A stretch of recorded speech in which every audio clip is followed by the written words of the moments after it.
How are you? Good. How's your day going? It's going great so Yeah. far. Yeah.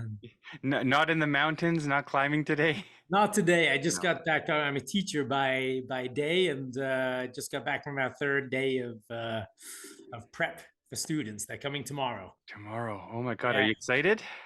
Yes, I'm always a little excited the first day of classes, especially since this is probably going to be my last year of teaching. So I'm a little extra excited because Extra excited. What are you planning on doing after? oh, you're spending tons of time in the mountains. I'm going to continue writing books and travel a little bit, but and just around here, I love Alberta and BC and Montana and Idaho and these areas, the mountainous areas that are so close to us. So I'll be in those areas a great deal. It's funny. You light up and your energy just glows when you talk about that. Thank you. Oh, I love the mountains. Yeah, There's no other way to say it. exactly. It's really nice to see when people find their true calling, isn't it? Yes, yeah, and I found that I've been so blessed in life. I found my true calling several times. First with music, my degree is in music, and that will always be my first love in life is music. But then in my early 30s, yeah, discovered the mountains, or not discovered them, but started going to the mountains and just fell in love with that, and that love has never stopped, and I don't imagine it will until I can no longer move or breathe. So you came from England to Canada how many years ago? 1979 was when we Wow. moved to this Yeah. amazing country. Yes, it's been a while.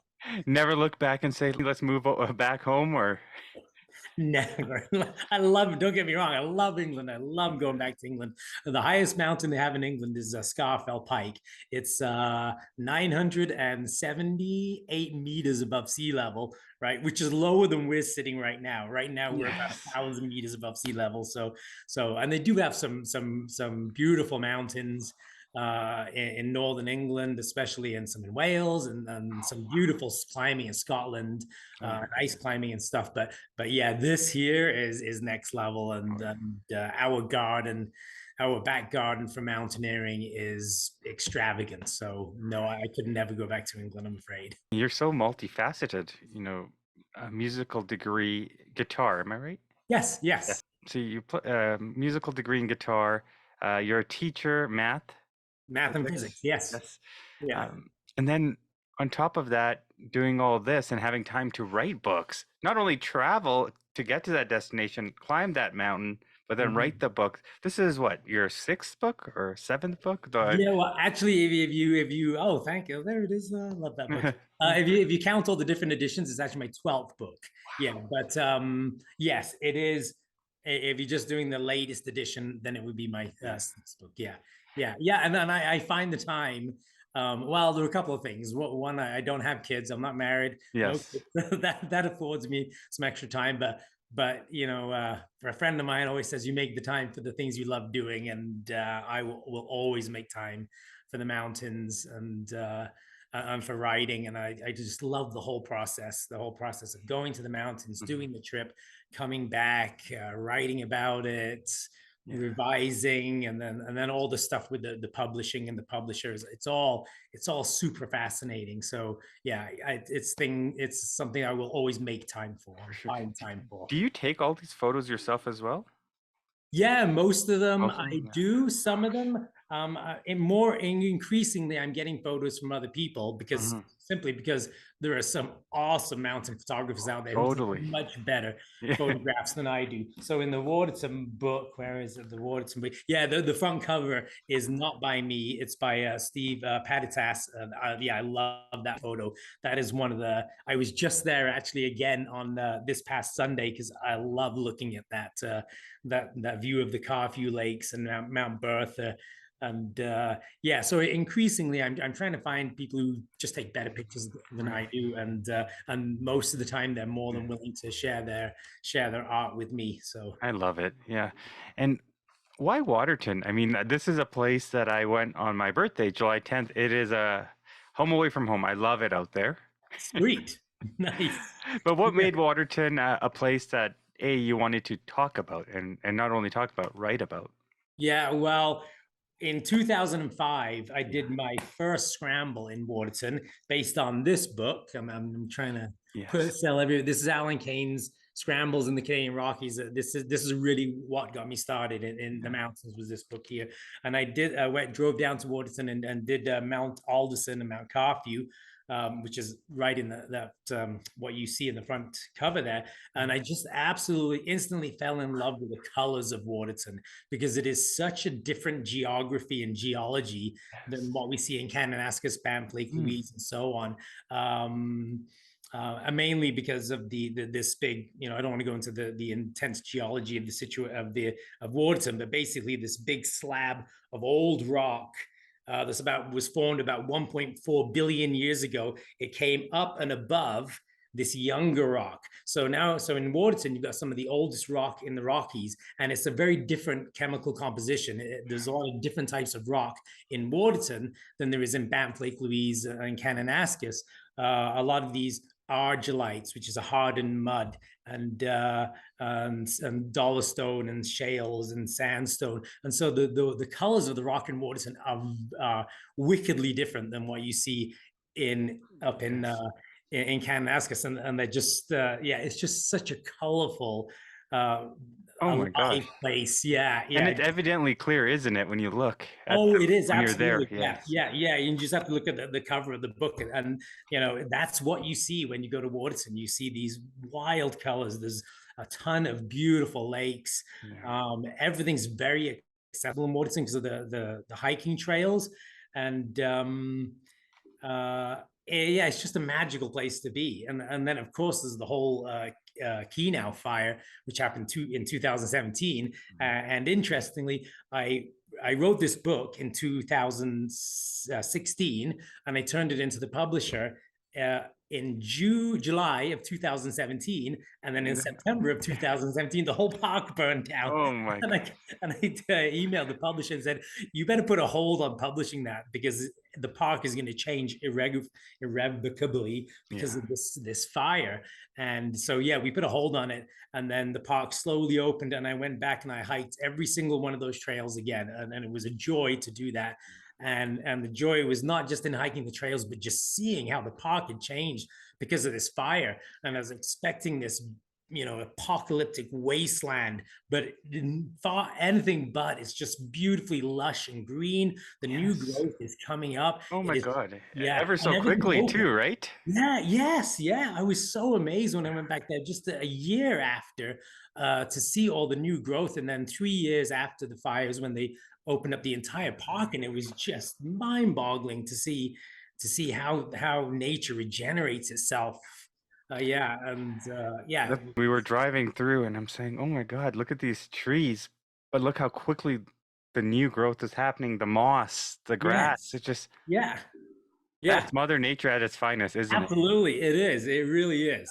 Yes, yeah. So it's been Gosh. wonderful. It was wonderful to write the book twice, to write it before the fire Yeah. and after the fire, and see Mother Nature do Right. its thing. And Parks Canada has just done a magnificent job. They repaved all the roads. They've expanded the parking lots, and yeah, yeah. Hats off to them for making the park just that much more accessible and inviting. And you can still go to Wieners of Waterton, and Oh, love it out live there. in It's so good. yeah, and the ice cream shop, which, Yeah. boy, I went to that ice cream shop a lot this summer. It was so hot. Did you try the waffles up there? Yes, I've had the waffles before once. Waffleton? Yeah, fantastic, Yeah. fantastic. Yeah, yeah. It's Those such a guys are amazing. yeah, yeah. It's such a quaint little town, right? You Yes. can walk around the whole thing in 30 minutes, and see everything and experience everything. I just love Waterton. Yeah. Take the Pat's trolley or whatever they got, the Surrey, and you Yes, go around. yes. Yep, yep. A couple of friends of mine and their 2-year-old son got in one of those and Yeah. went around the town. And I was running after them with a I camera, love taking it. photos. It was great. What's that waterfall called there? You can park your car and you see it. It's at the Yeah, end. that's Cameron Falls. Cameron Falls. Gosh, Yes. just sitting there and just staring at that was just magnificent. Yes. Yeah. Yeah, and in the winter that freezes up quite nicely, and it's beautiful in the winter. It's beautiful in the summer. This summer it was just raging the entire summer Yeah. because of the high snowpack that we had in the winter and late spring, and a really cool spring. So the snow, so there was a big snowpack at the beginning of summer, and as it melted, that Cameron Falls was just, I've never seen it that big for so long. Usually, it kind of Dwindles dwindles down. down a Yeah. little bit to a trickle at this time of year, but it's still going That strong. force. Wow. Yes. Oh, yes. It's cool to see they had photos of history and what it looked like in the 1900s Oh, versus yeah. what it looked like today. So I'm standing there, and then you look at that photo and you're like, wow, rocks have changed, shapes have changed over the time with the Mhm. force, the water, Absolutely. Yeah. breaking particles and minerals Yeah. down. Yeah. Wow. Yeah. Yeah. For sure. Oh, yeah. There's nothing more that plays with your mind is when you as you see what nature does when as it erodes rock, when you've got Sediment. this, yes, sediments everywhere, or you've got this rock that's been polished to a complete smooth like glass just from water over thousands and millions of years. It's just on the mountains they offer that. There's just this big picture of time, and how time has changed the planet and the geology. And yeah, I'm really fascinated with that kind of stuff, even though I have no background in geology. How was Red Rock Canyon? Red Rock Canyon. Oh, it's great, but right now it's under construction. So this summer it's been difficult to access, and I don't know if they're finished. I was there 2 weeks ago, and they still weren't finished the construction. But when Red Rock Canyon is accessible, oh my gosh, it's so wonderful to go right down in the canyon, and you can go up really far canyon if you've got a Oh my little bit of gosh. scrambling skills. And yeah, just one of the most interesting, fascinating canyons you can visit in the Rockies. Period. Yeah, yeah. What does it mean for the listeners when you bring up scrambling? So scrambling is kind of the gray area between hiking and technical climbing or roped climbing. So you're not using ropes when you scramble, but you're ascending rock that requires your hands and your feet, and so there's this element of there is an element of danger to scrambling because you're unroped. So if you fall, it can be very serious. Most scrambling, as I said, I'll plug Let's look at that one. Alan. Yeah. Yeah, yeah. So this is Alan Kane's latest version. This is the book that got me started in scrambling, and as you can see, I don't know if you can see it, but the person in the picture is going across this rock. This is Mount Galway, actually, Okay. in Waterton, and they're going across that rock unroped. And so, yeah, if you take a spill there, you're going to suffer some pretty serious injury. Now, that only accounts for probably around 5 to 10% of scrambling. Most scrambling is just steep hiking or climbing rocks where the fall would be inconsequential. But what separates scrambling from climbing is that you are not protected by a rope. So it's more Mhm. serious than hiking. Um, and difficult scrambling is more serious than ropes climbing because if you fall, you can die quite easily. But I'm not trying to make it's not as dangerous as people think it is to be. Right. So scrambling is the gray area between hiking and climbing, and generally, as with this book, and of course there's my book, which I Yes. modeled after Alan Kane's, More Scrambles in the Canadian Rockies, super original title. And Have you met Ellen? I have met Alan. Yeah, Oh, he's that's super awesome. neat. Yeah, Yeah. he's yeah. We met at a function. Well, I met him before, but we hung out at a function a few months ago. And yeah, just an awesome guy and a wealth of knowledge. And holy smokes, has that guy done a lot of stuff? Like he's done everything from scrambling to serious mountaineering. So he's super accomplished and very almost quiet, understated guy. And yeah, I love talking to Alan. He's a fantastic role model for me. When you're doing these, I guess, climbs, how many times have you done one of them, and then do you get bored of them? Because is there every time the same climb, or is there different things that happen? Well, that's got many answers to that Yeah. question. It depends on what I'm doing. If I'm writing, if I'm picking out a route for a book, for example, then I will often climb it multiple times from different directions, trying different routes, just so I can pick the one which I think is going to be best for the book. Right. right? So let's see. I'm trying to think of a mountain. There are multiple mountains in Waterton where you can climb them from many different angles. I will do all those different angles or different sides of the mountain, and then pick the one which I think is best for the Hmm. book. So if that's my purpose, writing for the book, then I will often try different routes.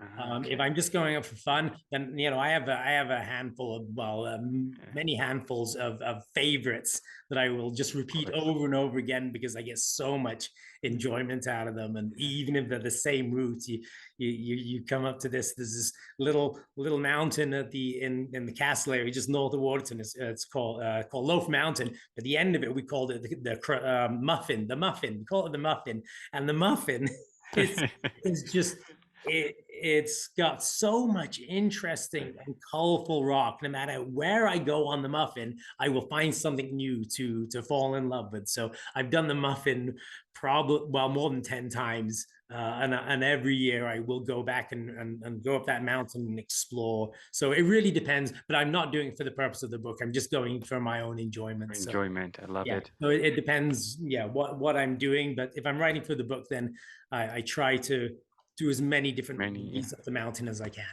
Do you run into wildlife? Oh yeah, yeah. Well, probably not as much as you think. I do a lot of solo trips. Most of what I do actually is by myself, And you'll and camp out there? I don't do a lot of overnight camping. No, Okay. because generally the nature of scrambles is as day trips. I'll try to do them as a day trip. Okay. So Good. when I retire, I intend to do a lot of camping out there. But Yeah. when I'm hiking, I do a lot of solo trips, and when I'm solo, I make a lot of noise, like an obscene amount of noise to scare away the wildlife, to avoid bear interactions with bears. And so yeah, I mean, you see deer and sheep and goats all the time. Bears very infrequently, except in Waterton. In Waterton, you my goodness, this summer was just nuts for bears. There were Oh bears my. Yeah. everywhere. We were driving back and we saw 4 different bears on the side of the road, which was just unheard of. So the bears are just they're really hanging out in Waterton this year. Yeah. If you want to see a bear, Good. go to Waterton. But when I'm hiking, generally the wildlife encounters are very minimal. Yeah. And in terms of bear encounters, I've had one bear encounter while I'm hiking solo, and a couple when I'm being hiking with other people. But because I make so much noise, yeah, it's not something I really worry about. So you're walking up these mountains and you're probably shaking stuff, or is there stuff on your bag?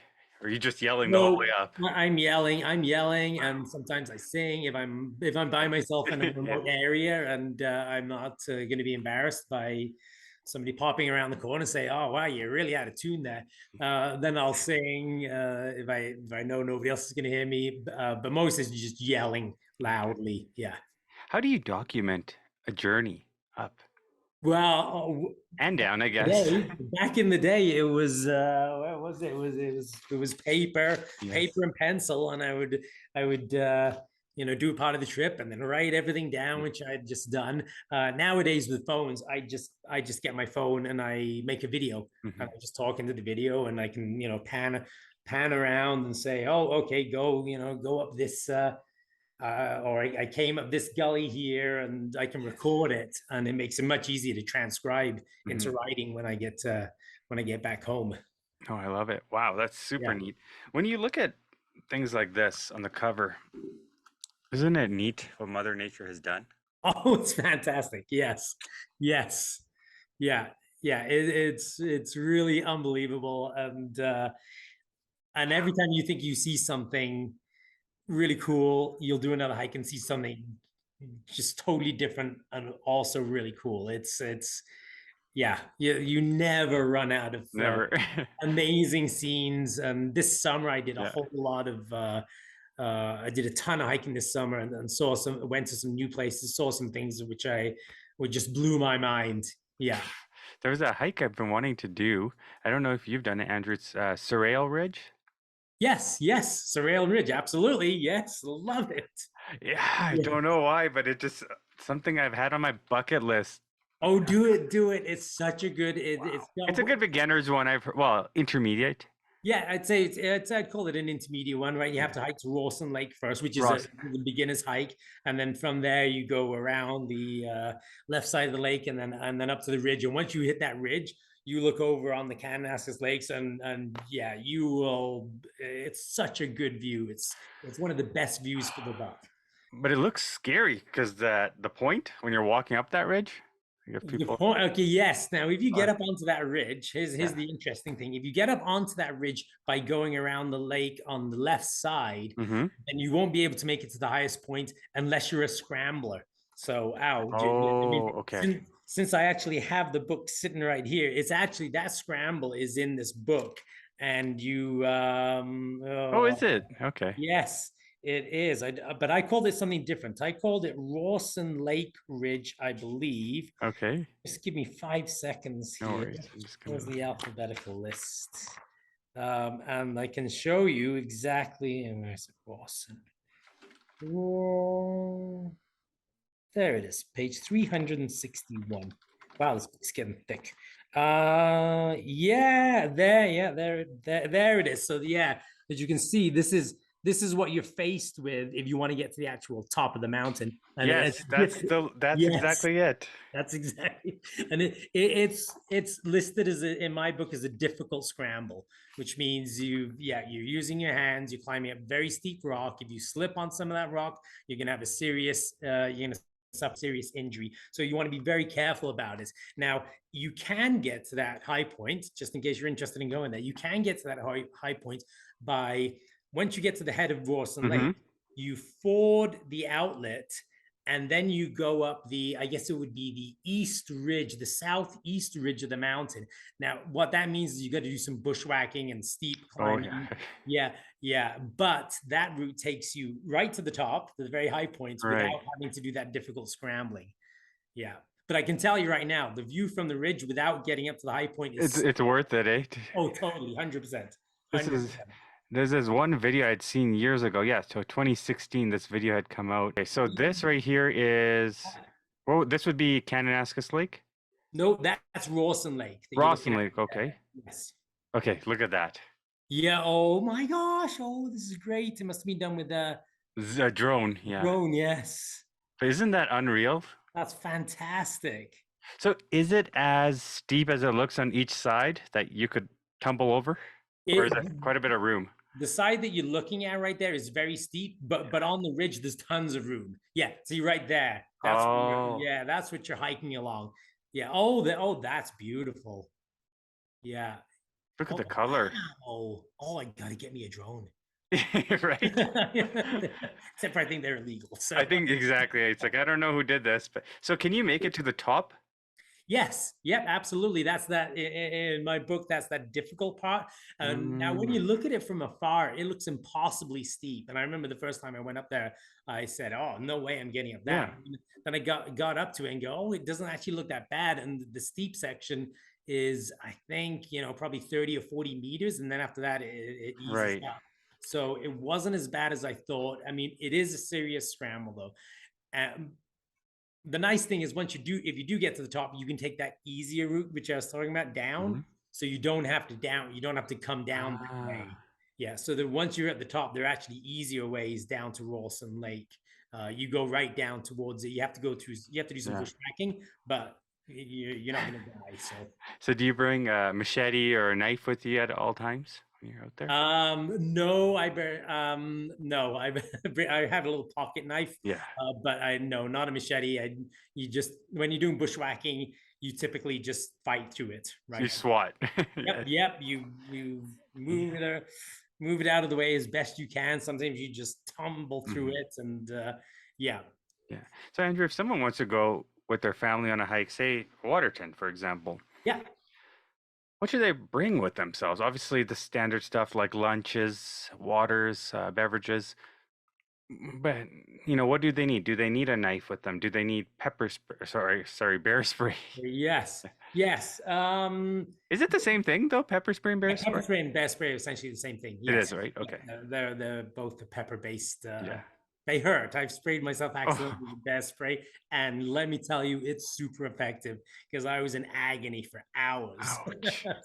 So yes, you should bring somebody in your group should have pepper spray, and preferably everybody. But if you're hiking, as long as you're hiking together, as long as one person has it, it's probably not going to be an issue. Great. But you should always have, I always have a little first aid kit with Okay. me just in case. It's, we're starting from the bottom down. Footwear for family hikes, appropriate footwear is, I think, the most important thing you can have. As you get older, hiking poles, I always take hiking poles with me now. But yeah, in terms of what's in your backpack, there should be extra clothing in case you get wet or in case it gets cold. Just this weekend, I was on a mountain in the castle just north of Waterton with a buddy, and you know how warm it's been. Yeah. And the weather forecast was good. It was actually for clearing in the afternoon, and we got in an unbelievable ice storm.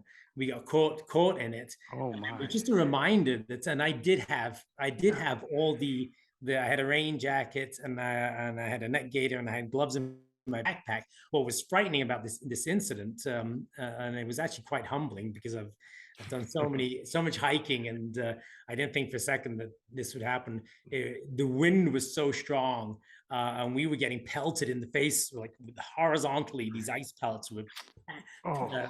pounding us in the face, and we couldn't even stop. The wind was so strong, we couldn't even stop to put on our extra layers. Mhm. So luckily, we were right by a bailout point, and we hiked up the mountain a little bit, and then went down the other side and got into a Oh safe my God. environment.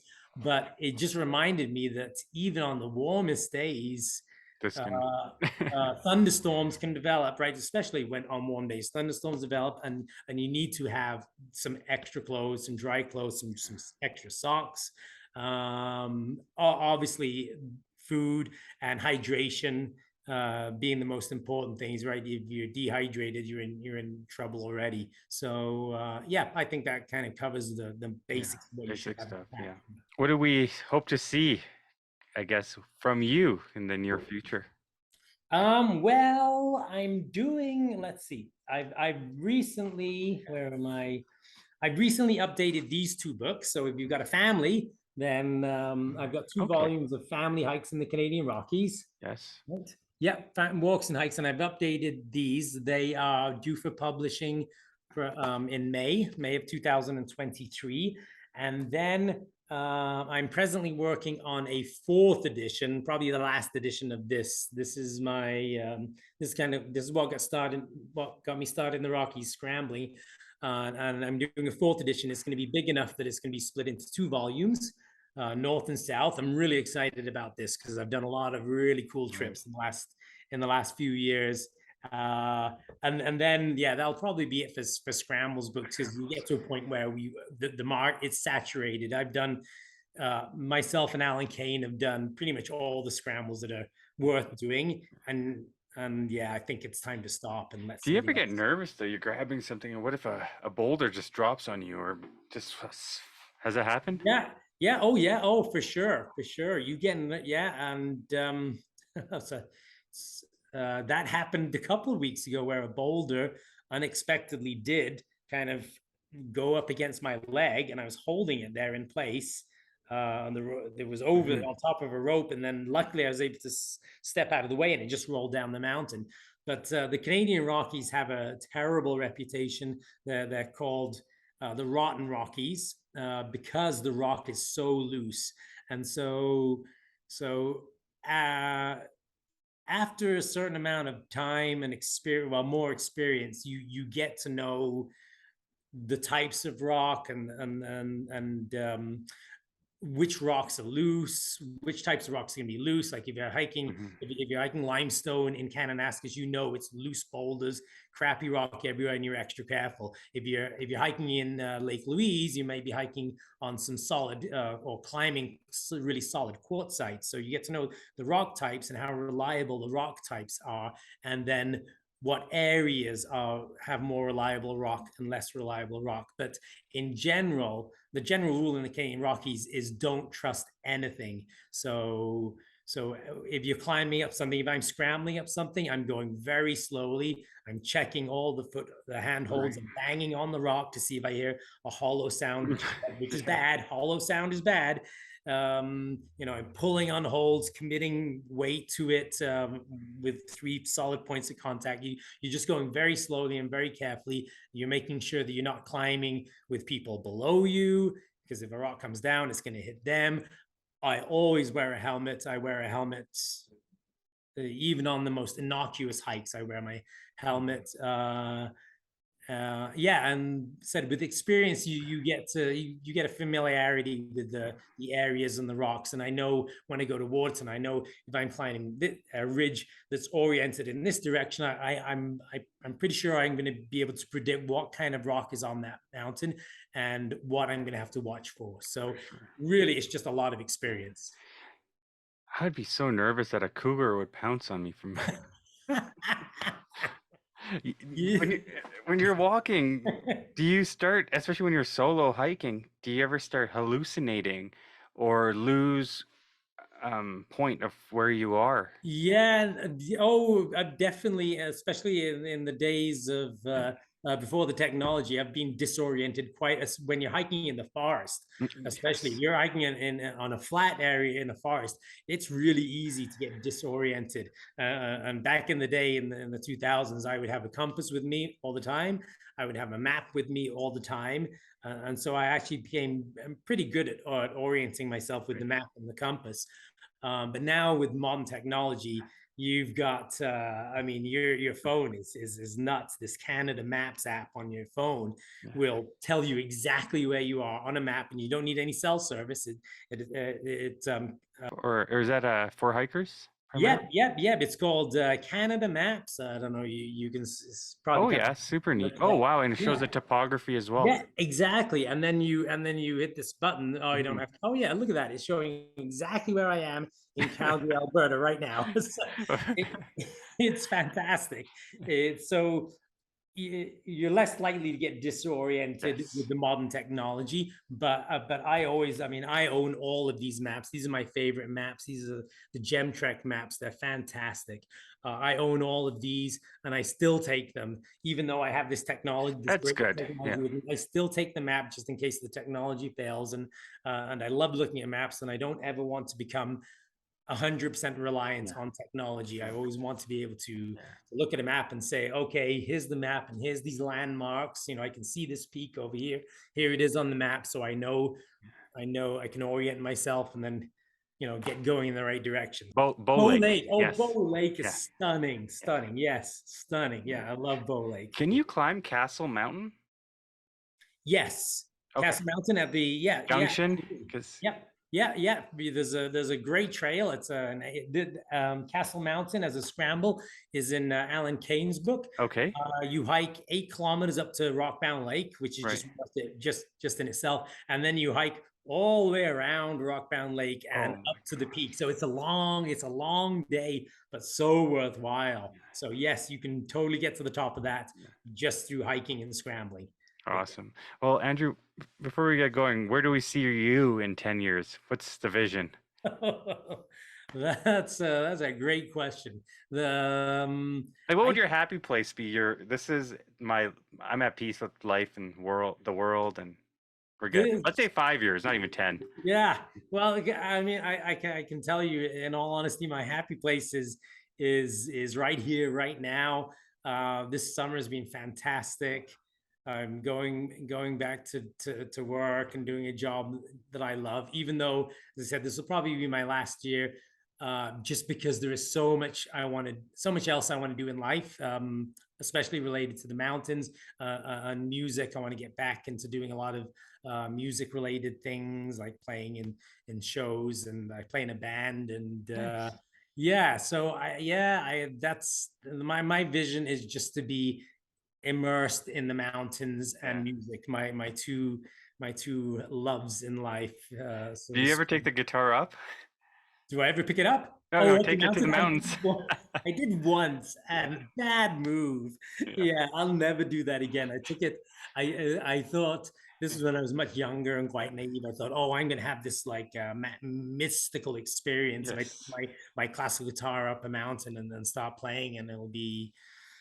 Yeah, Magical. no, it Yeah. sucked. It sucked. I was carrying that thing on my back, and Yeah. it was awkward, and I was hitting it on trees, and Oh. I was trying to scramble up this place with a guitar on my back. It was one of the most foolish things I've ever done. So I did get to I didn't get to the top of the mountain. I got onto the side of the mountain, and I was sitting there playing, and the wind was so loud I couldn't even hear myself play. So I put my guitar away and Yeah. went down and said, "Wow, that was Yeah.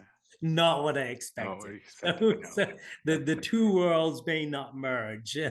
What does the mountains bring to you though, as a person? Like that peace, that happiness? What is it exactly? What is that feeling? Hi, I think it's the feeling when you're out there that you are such a small part of such a big thing, and that you, even though you're a small part of that, you're an intricate part of the environment. I feel all my senses I feel are heightened when I'm in the mountains, the sound, and the visual aspect, and hearing your heart pound, and you just feel like that environment is just a part of you, and it's such a big, awe-inspiring environment to be in. I my brother would say the same thing, that because I hike with him a lot, that we feel the most alive and we feel the most at peace when we're in the mountains. That's beautiful. Yeah, yeah. Yeah, that's a great wow. Well, thanks again, Andrew. I appreciate this. Oh, thank you so Yes. much. I'm quite honored, and I'm Yeah. very excited to join you today.